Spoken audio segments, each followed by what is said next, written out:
이번 시간에는 서울 송파구 주요 단지 체크해보는 시간을 가져보도록 하겠습니다. 네, 송파구로 가겠습니다. 네. 자, 여기가 이제 송파구죠. 네. 송파구가 지금 직방시세 기준으로는 4,700입니다. 네. 그래서 이제 강남 3구 중에서 굉장히 좀 많이 빠졌죠. 용산보다 좀 싸요. 낮았네요. 예, 그래서 4,700이면 과천이랑 같아요. 그렇네요. 예. 그래서 지금 역시 송파구에 좀 관심을 가져야 될 때다 이래 느껴지죠. 이게 강남 3구의 위상이 좀 떨어진 건지 아니면 용산구가 그 위상이 올라간 건지 이게 좀 헷갈릴 수 있을 것 같아요. 네, 용산구의 위상이 올라갔고 송파구는 많이 빠졌고 두 개가 복합적입니다. 둘 다 복합적인 요소가 있겠군요. 네, 송파구가 대단지가 많다 보니까 거래가 많이 일어나는 거예요. 네. 그래서 하락된 부산에 예전에 어떨 때가 있었냐면 2017년 파리 대책 이후로 부산이 집값이 많이 빠졌었죠. 네.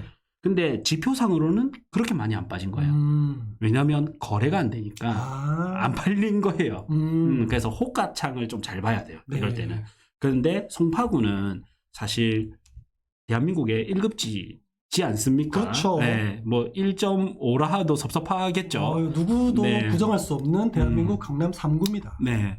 그런데 많이 빠지고 대단지다 보니까 많이 빠진 게 나왔던 거예요. 그리고 토지거래 허가구역도 아직 있고 네. 그다음에 투기과열지구 네. 규제지역으로도 아직 묶여있죠. 네.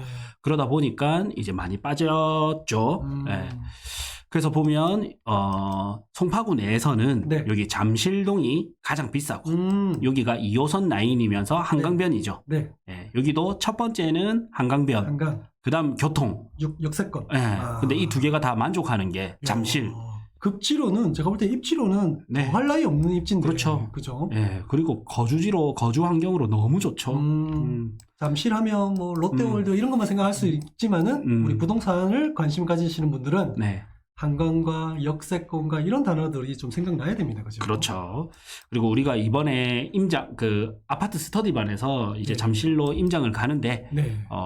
미리 살펴보고 가면 좋을 것 같아서 그렇죠. 겸사겸사 네. 봅니다. 저희 캠프 아파트 스터디에서 이번에 지역으로서 이제 서울 송파구가 선정이 되면서 이번에 잠실을 포함해서 그죠? 네. 송파구의 주요 단지들을 살펴볼 계획이죠. 그렇죠.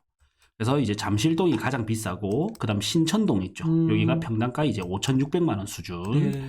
그다음 요 위에도 좀 있는데 조금 이제 떨어지죠. 네. 위로 가면 조금 떨어지고 오히려 이제 방이동이나 가락동 네. 이런 데가 이제 4천만 원대. 송파, 방이, 가락이 한 4천만 원대. 네.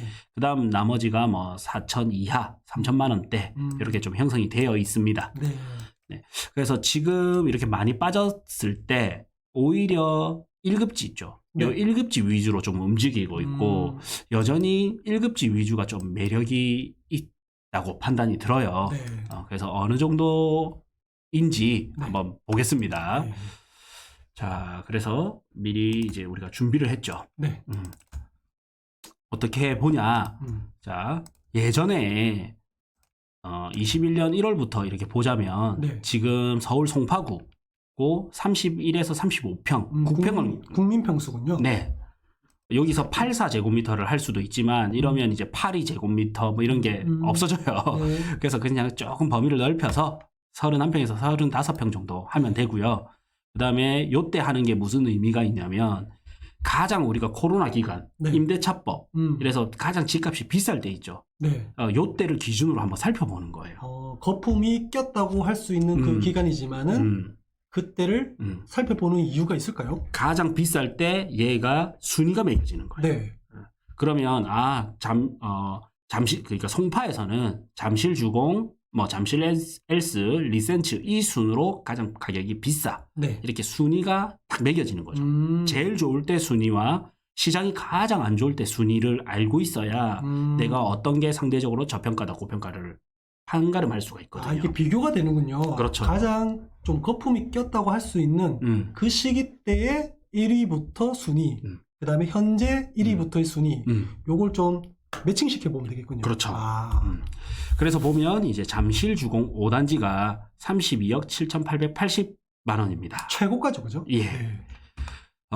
그래서 보면 이제 요 때인데 이게 35평짜리거든요. 네. 근데 36평이 사실 표본으로 삼기에 더 좋아요. 주력 평형입니다. 네. 그래서 34평짜리는 우리가 84가 아니에요. 그렇네요. 76입니다. 76이네요. 네. 그리고 35평은 세대수가 작아요. 그래서 주력은 36평에 82제곱미터를 좀 보는 게 좀 형평 서로 비교하기에는 딱 맞을 것 같습니다. 야, 대지 지분이 크네요. 네. 84도 아닌 게 34평이네요. 네. 자, 그리고 얘가 제일 비쌀 때가 32억 7,880만 원. 네. 지금 마지막에 거래된 게 3월 4일이죠. 네네. 25억 7,600만 원. 한 7억, 8억? 네, 약 7억 정도 맞죠. 네. 7, 8억 정도 이렇게 빠졌다. 그럼 어느 정도인지 알아야 되겠죠. 네, 7, 8억이면 지방이 아파트값 한 채인데, 그죠? 네. 좋은 거. 그것도. 네. 그래서 우리가 리치고에 들어와서 네. 서울 송파구로 가겠습니다. 네. 서울 송파구로 와서 지금 송파구는 그동안 우리가 전체를 보면 많이 올랐다가 최근에 많이 떨어지고 있죠. 네네. 지금 월간 흐름을 보면 매매가는 1.1% 하락했고 전세는 1.4% 하락했습니다. 가장 안 좋았을 때가 요 시기죠. 22년 11월, 12, 그다음에 23년 1월까지가 네. 전세가는 안 좋았어요. 지금 전세가도 조금씩 안정화돼 가고 있는 모습. 네. 아직 안정하라고 하긴 힘들지만 이제 마이너스 하락률이 점점 줄어들고 있죠. 네. 그다음에 매매가 하락률도 좀 줄어들고 있다가 2월 달은 0.5% 빠진 반면 3월 달은 1%대로 다시 조금 더 빠졌어요. 이게 조금 더 지켜봐야 될 그런 분위기인 것 같아요. 네. 그래서 우리가 방송 중에 사실 지금 당장 뭐 사면 좋다, 안 좋다 이런 말씀 드리기가 어려웠던 부분이 저는 이런 부분 때문에 줄어들었다가 다시 늘어나고 네. 이런 부분이 또 생기네요. 그렇죠. 이게 이제 상승 전환이 되기 위해서는 저는 전세 시장부터 안정화가 돼야 되고 또 거래량도 많이 이제 올라와야 되거든요. 네. 그리고 사실 저평가 구간에 들어가야지 수요가 더 붙을 수도 있어요. 그런데 그런 부분에서는 조금 힘들었다. 근데 이제 매력적인 부분은 뭐냐면 이 가격이었던 게 순식간에 이렇게 빠지다 보니까 네. 이렇게 빠지다 보니 요 가격을 기준으로 봤던 사람들은 매력적인 가격으로 보이는 거죠. 그럴 수도 있겠다. 예. 일시적으로 그죠? 예. 네. 그래서 그 사람들이 딱 샀을 때 당시는 또 이게 좀 바닥인 것 같은데 이럴 수 있었던 거죠. 근데 상승 전환하기에는 여러 가지 지표가 좀 안 맞았다. 네. 그래서 뭐라 말씀드리기는 좀 힘들었고 우리가 개별 단지로 봤을 때는 네. 좀 괜찮은 가격들이 있었죠. 있었죠. 네. 네. 그때가 이제 우리가 투자로서는 레버리지 효과를 보기 힘들죠. 그렇죠. 전세가가 높지도 않고 맞아요. 그다음에 대출도. 대출이 잘 나오는 것도 아니고 근데 이제 실거주자가 본다면 어차피 내가 사놓고 뭐 5년에서 10년 네. 이를 가져가야 되고 그렇죠. 그러면 비싼 구간이 아니라면 네. 대한민국에서 급지가 최고급이고 그렇죠. 그 다음에 그 중에서도 좋은 단지인데 적정 가격이면 나쁘지 않을 것 같다. 근데 그 적정 가격이라 이 말 자체가 우리가 찾기가 힘들다는 게 네. 그게 문제잖아요. 그렇죠. 우리가 찾아주지 않습니까? 아, 그렇죠. 그게 큰 겁니다.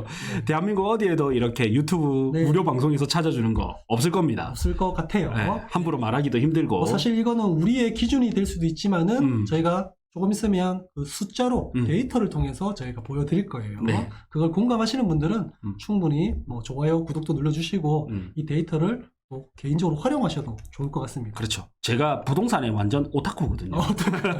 그러니까 눈 뜨고 눈 감을 때까지 부동산 생각을 해요. 네. 살아 있습니까? 네.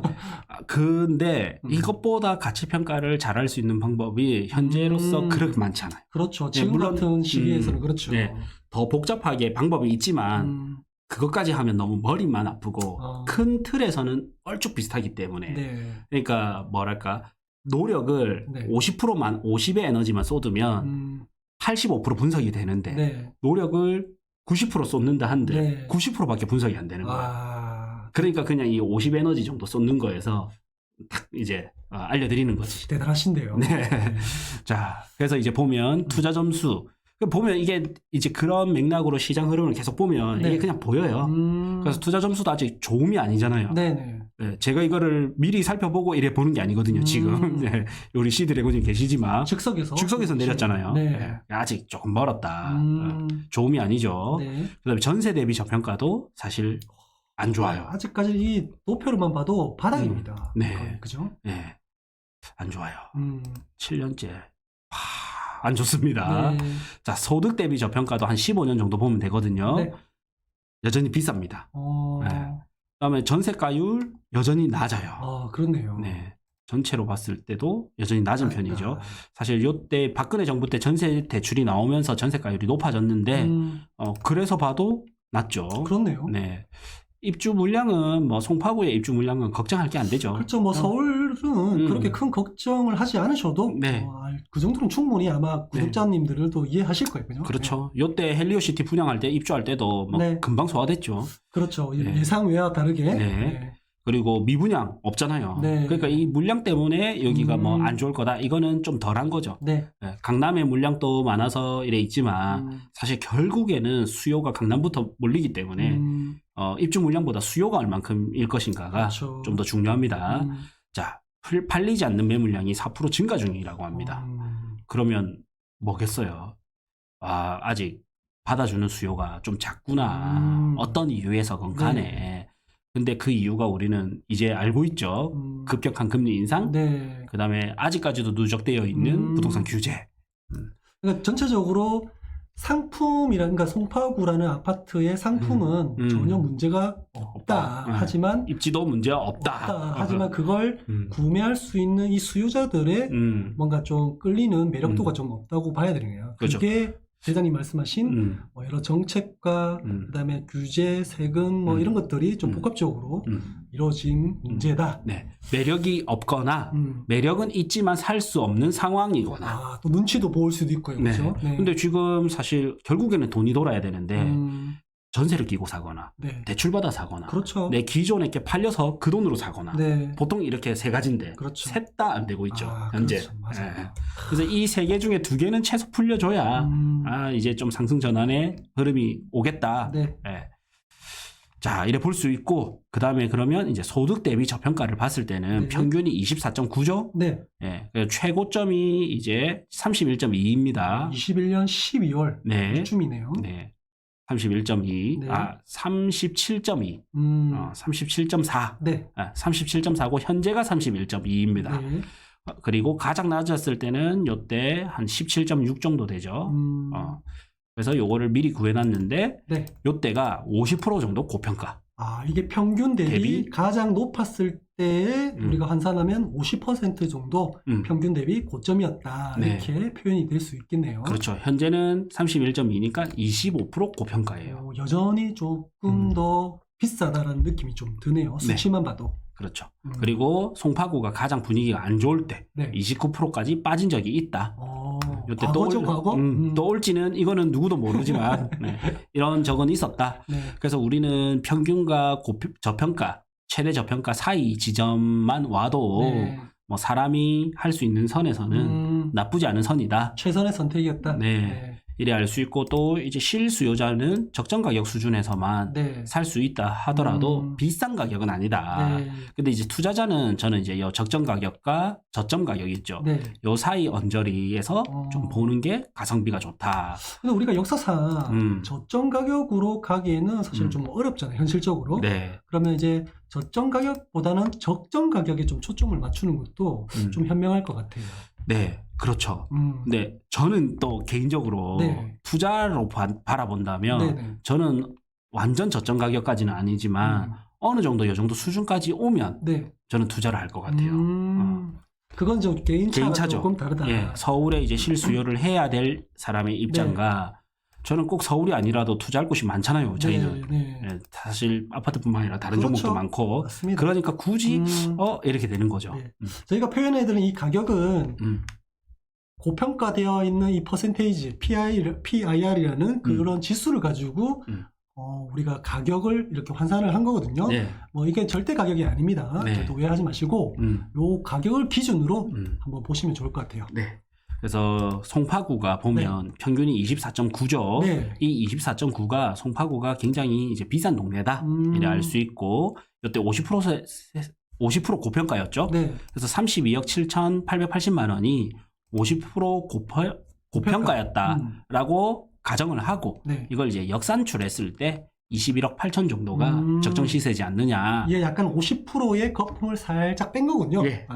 그걸 역산출한 겁니다. 네. 그래서 보면 이제 자 잠실주공 5단지죠. 네. 자 제가 이거 36평을 기준으로 봤거든요. 네. 이게 한강이 보이는 강남구에서 몇 개의 단지 중에 또 하나 손꼽히는 단지잖아요. 그렇죠. 네. 네, 그리고 이제 재건축 호재가 있기 때문에 네. 당연히 이제 기존 아파트랑은 가격이 다르게 측정이 되고 기대 심리도 좀 들어갈 수 있고요. 예, 그다음에 이제 얼만큼 입주권 받느냐 그거에 네. 따라 또 다르죠. 야, 자. 이게 재건축이 되지 않는데 4,000세대네요. 네. 재건축이 되면 한 5,000세대, 6,000세대까지 갈 것 같은데. 그렇죠. 이게 이제 재건축되면 뭐 엘리트, 네, 우리 잠시 엘스, 네. 리센츠, 트리지오, 잠시 주공 1단지, 2단지, 3단지가 지금 되어 있는데 요렇게 거의 어깨를 나란히 하는 것보다 더 가겠죠. 네. 새 아파트니까. 그렇죠. 최소 같거나 아니요. 이상이거나. 제가 볼 때는 최소 같을 수도 없을 것 같아요. 네, 그냥 이상이네. 잠실헬스와 리센츠 트리지움이 제가 알기로는 2008년도, 7년도 이때란 말이에요. 그럼 벌써 세월만 그렇지. 해도 14, 5년이란 말이죠. 얘가 주공 단지가 신축이 되는 그 순간 하면 제가 볼 때는 얘는 한 15년 이상이 지났어요. 그러면 15년과 신축 이게 좀 갭이 좀 크잖아요. 네. 아무리 그러면 못해도 그죠? 그렇죠. 그래서 무조건 넘어서야 된다. 저는 그렇게 보집니다. 15년 정도면 신축과 기존 아파트 동일 입지면 네. 거의 한 35에서 37% 정도 차이 나야 됩니다. 2008년도 네. 걸요. 아마 한번 입주 시기 한번 찍어보시죠. 입주 시기 볼까요? 네. 자, 뽑아보세요. 2008년도잖아요. 이게 제가 기사를 예전에 찾아본 적이 있는데 2008년도 뭐가 있었죠? 외환위기. 외환위기 있었잖아요. 네. 외환위기가 9월 달에 났는데 얘가 조금 더 일찍 분양했어요. 그 해보다. 큰일 날 뻔했네. 아니요. 얘가 미분양이었어요. 아, 미분양이었어요? 와. 그러니까 미분양으로 남았었어요. 그때도 제가 유명했던 걸로 기억을 하거든요. 그러니까 지금 입지 좋은 강남이 미분양됐던 거랑 같은 그 시기로 돌아간다면 그래서 굉장히 이슈가 됐던 단지로 알고 있고 그래서 지금이 2023년이니까 거의 15년 차이 나잖아요. 네. 그럼 얘가 20년 더 나겠다. 네. 잠실중 그렇죠. 5단지가 그렇네. 재건축이 된다더라도 그러면 이 20년이란 세월은 결코 입지적으로 그러니까 가격적으로 이길 수 없는 세월인 것 같아요. 네, 그래 보는 게 맞을 것 같습니다. 네.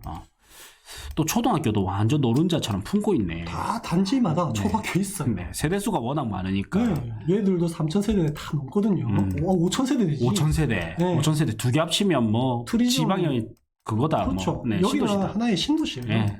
여기가 송파 신도시 개발이었나? 그렇죠. 맞죠? 그리고 옆으로 가면 또 재건축, 네. 장미, 그다음에 진미크라에서 진주, 미성, 크로바. 그다음에 파크리오가 얘가 6,800세대. 네. 1, 2단지 합쳐가지고. 어마어마합니다. 우리가 보통 강남하면 강남구만 해도 대단지가 잘 없어요. 네. 거기는 워낙 땅이 비싸니까. 뭐 소초도 사실 좀 마찬가지긴 한데 그래도 소초는 반포주공이나 이런 것들이 좀 대단지가 있잖아요. 네. 이 정도는 아니에요. 그러니까 잠실은 우리가 헬리오시티도 있지만은 대단지가 주는 프리미엄이 강남 3구 중에서는 압도적인 거예요. 압도적이에요. 네. 저 이번에 우리 케마스 강의 때 뚱땡이님이 네. 이제 그 세대수 순위별로 하는데 네. 10위 안에 거의 그냥 얼핏 5개는 다 송파. 송파야. 네, 다 네. 송파예요.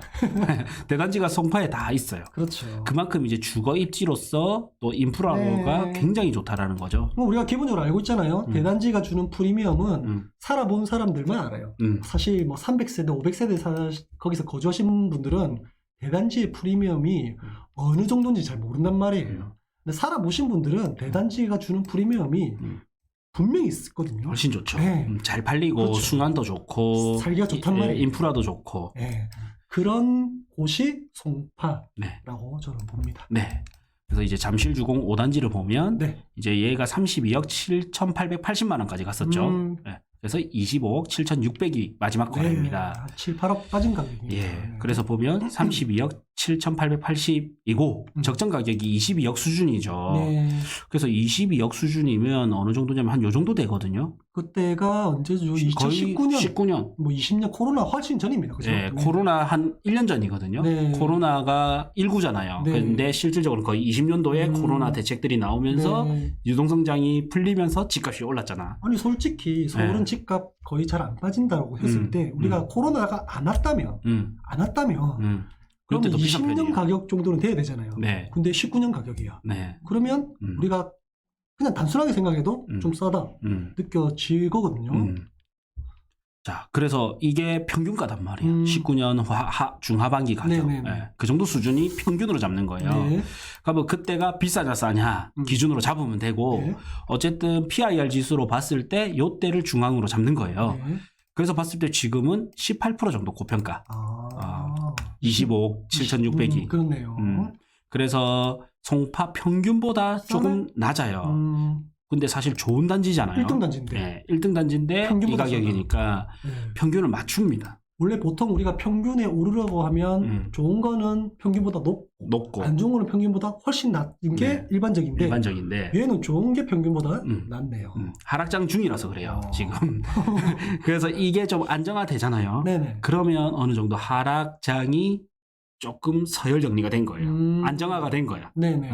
근데 지금은 더 사실은 하위 단지들이 거래가 많이 안 일어나면서 상위 단지 위주로 거래가 많다 보니까 이렇게 나타나 버리는 거죠. 이게 수면 위로 안 올랐을 뿐이네요. 네. 그렇죠.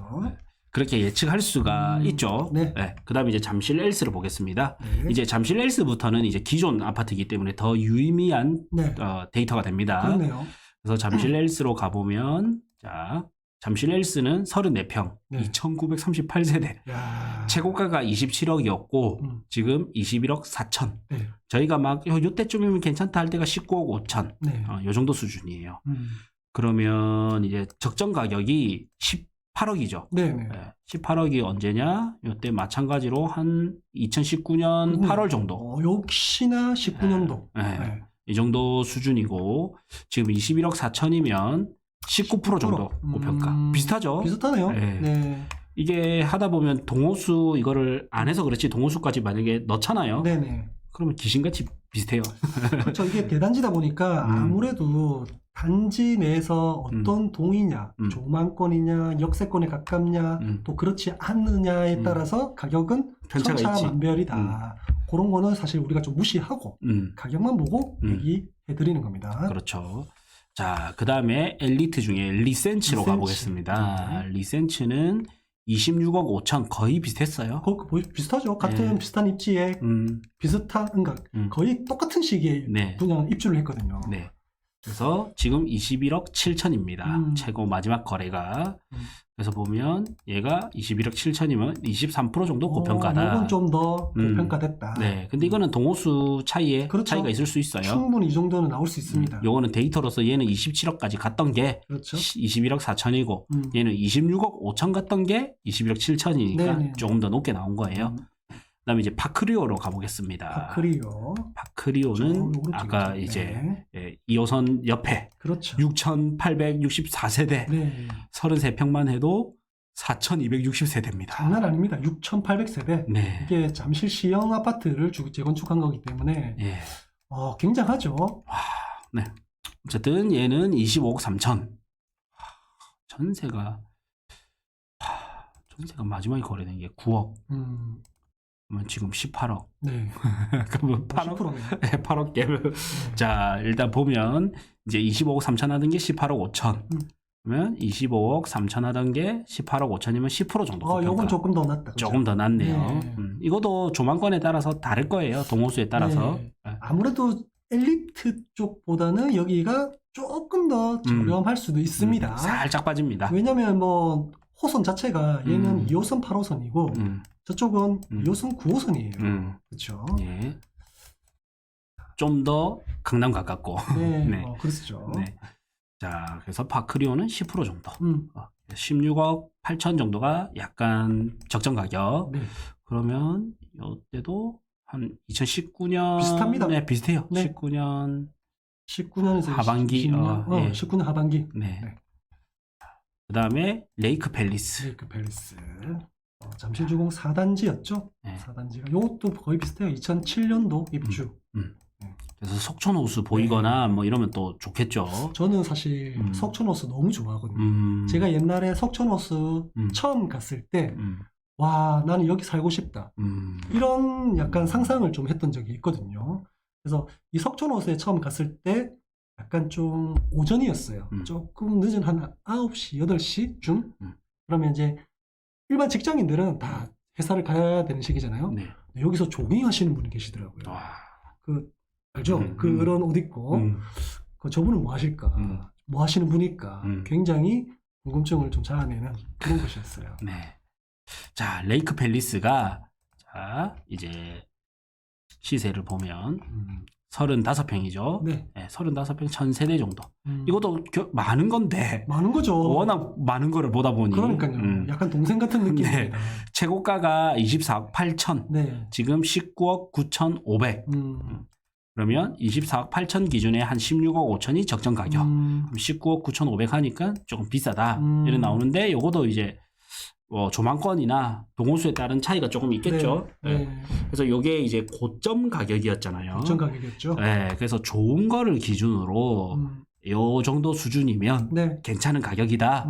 이래 보고 동호수를 좀 감안하면 될 것 같아요. 네. 이거는 저희가 마지막 거래된 거를 넣은 거고 그렇죠. 실질적으로는 좋은 걸 기준으로 보면 좋을 것 같다. 또 달라질 수 있습니다. 그렇죠. 네. 네. 그리고 저는 이제 즉석에서 좀 궁금한 거는 지금 저희가 송파구로 봤죠. 네.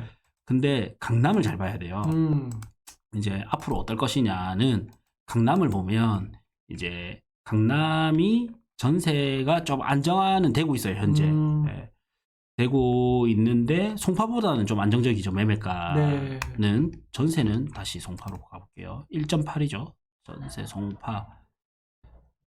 네. 자, 1.4. 1.4. 네. 그럼 전세는 강남이 조금 더 불안정하고 네. 매매는 강남이 좀 더 안정적이네요. 네. 자, 그리고 그다음에 여기도 아직까지 유의 소득 대비 고평가도 아직 비싸고. 와, 확실히 강남이라서 그런지 빠지는 자체가 네. 조금 다르네요. 네. 완만합니다. 네. 자, 전세가율도 사실 아직까지 낮은 편이고 네. 임대차 뽑때 탁 올라왔다가 쭉 까먹죠. 요때 입주 물량이 좀 있어요. 23, 네. 24년이 좀 있어서 그래서 어떻게 보면 저는 24년도 있죠. 네. 요때가 송파를 산다면 한번 기회가 오지 않을까. 이런 생각도 좀 들어요. 오히려 강남보다는 송파 쪽으로. 네. 그렇죠? 네. 뭐 강남도 좋지만 네. 이게 필요하잖아요. 점이. 그런데요. 이 금액 자체가 좀 다르죠. 네. 요때쯤 되면 이제 3기 신도시 입주나 이런 네. 분양 물량이 26년 입주한다 하면 뭐 요때부터 슬슬 나올 거거든요, 시장에. 네. 그래서 저는 23년보다도 24년에 좀 뭔가 기회가 있지 않을까 조심스럽게 네. 이렇게 봐지고 여전히 매물도 많이 쌓이고 있고요. 미분양은 없지만 매물도 많이 쌓이고 있습니다. 그래서 송파를 굉장히 급하게 볼 필요는 없을 것 같고요. 그냥 저는 요 적정 가격 잘 봐서 자, 결론. 네. 적정 가격 잘 봐서 이 가격 이하로 좀 금매들이 하나씩 등장하면 못 사는 건 아니다. 이렇게 해서 좀 생각이 들고 그다음에 내가 조금 더 여유 시간이 있다 하면 저는 한 아까 4년 있죠. 네. 요 정도까지 좀 기다려 보면 나쁘지 않을 것 같다. 네. 이런 생각도 들고요. 네. 그다음에 투자로 접근한다면 아직까지는 너무 무겁다. 네. 그냥 딱 데이터가 말해주지 않습니까? 그렇죠. 뭐 하나 좋은 게 없어요. 네. 투자 점수도 좋지 않고 이건 강남이지만 네. 송파로 다시 가면 뭐 하나 좋은 게 없습니다. 그렇죠. 투자로서의 지표는 뭐 그렇게 좋은 지표가 아니다.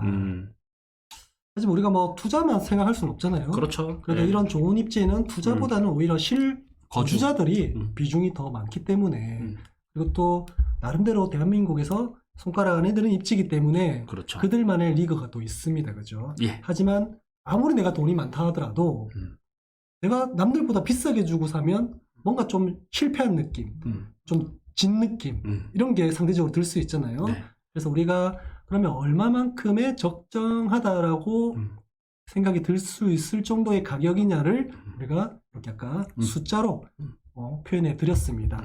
그런 가격에 어느 정도 근접하면 내가 그 정도 남들보다 졌다, 실패했다, 좀 비싸게 주고 샀다 이런 느낌은 전혀 안 들 수 있는 정도의 기준을 마련해 드렸으니 참고하시면 될 것 같아요. 네. 그러면 이렇게 마치고 네. 제목 옆 더보기를 클릭하시면 네. 저희 강의 임장 프로그램 네. 있거든요. 네. 그리고 고정 댓글에도 링크를 네. 달아놓겠습니다. 캠프 부동산 스쿨에는 여러 다양한 강의와 스터디 이런 것들이 현재 진행 중이니까 관심 있으신 분들은 함께 참여해 보시기 바랍니다. 네. 이번 달 하반기에 네. 또 송파구 임장을 따로 별도로 또 갈 거예요. 네.